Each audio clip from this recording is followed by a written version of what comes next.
So, the Motorola E4 Plus hit the stores in June of 2017. Now with just a year over since its launch, let's see how the little guy can hold up today. So the first thing that everyone wants to know is either 1, how good is the camera, or 2, can it play games? So I'll get to those last. The specs of this device are as follows. This device uses a Snapdragon 425, which yes, it is a year-old phone, so don't expect like an 845 or something of those sorts. The CPU in this phone is an ARM Cortex A53 at 1400 Hz and 4 cores. The graphics card used in this phone is a Qualcomm Adreno 308 at 500 Hz. Sorry if I pronounced that wrong or if I stuttered, I just had a hard time reading that. With 2 GB of RAM and 16 or 32 GB, but it has a micro SD card, so storage shouldn't be an issue. The display has a resolution of 720 by 1280 and a 16 by 9 aspect ratio, and yes, it is 60 Hz. Oh, and for those who care, it's an IPS panel. It allows multi-touch also, so you can cheat on clear games if you want. The current OS that I have installed as of July 2018 is Android 7.1.1.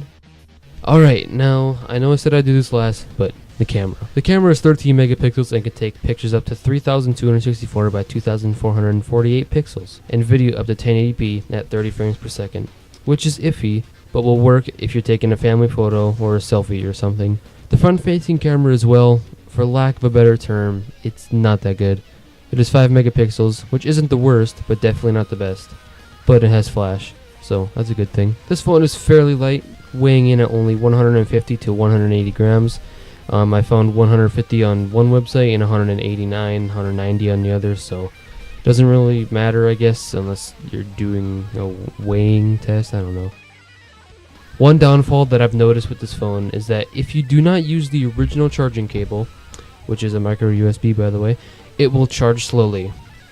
Another thing that I've seen is that Snapchat, you know, the snapping app, it's not really properly optimized for this device, but that's not uncommon, since the Snapchat team only favors the higher end phones such as the Google Pixel 2. This phone is very wallet friendly, coming in around $100 to $200 depending on the amount of storage. The 2 biggest things that really made me enjoy this phone was the battery. The battery is 5000 milliamp that can last for days, assuming that you're not using it at full brightness and never closing apps, or just hardcore gaming on it 24/7. The other thing that made me buy this phone was the fingerprint reader. Fingerprint readers are the future, and with one simple touch the phone unlocks super fast and not having to turn on the display.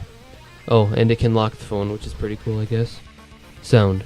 For alerts, it can play either a vibration, an MP3 file, or a .wav file. It uses a 3.5mm jack, active noise cancellation with a dedicated microphone. And yes, it can play games. Not very graphic intensive games at that, but still, casual games, it works just fine. I would 100% recommend this phone as a first phone, or just a business phone.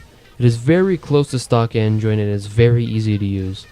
But I would recommend getting a case for this phone, seeing as the back is very slippery and has fallen out of my hands many times. And when it has fallen, it hasn't cracked, so hey, that's a plus. The only bloatware app that I can think that comes installed with this is just the typical Google apps. Email comes on here, messages, Moto, pre-installed phone app, which I don't know why you want to get rid of, and a wallpapers app, funny enough. Also, the passwords on this phone can either be a swipe, just a simple swipe without anything, pattern unlock, PIN, or a simple password. Pretty common, but if you have a fingerprint, you can just do that. It also allows you to encrypt your SD card to protect the data. But yeah, thank you guys for watching this video. Well, I hope you guys found this review helpful, and if you did, be sure to hit that like button and subscribe for new videos every Monday and Friday. If you dislike the video, well, then dislike it, I don't really care. Anyway, thank you guys for watching, and goodbye. Wow, this video made me sound like a libtard. Jesus.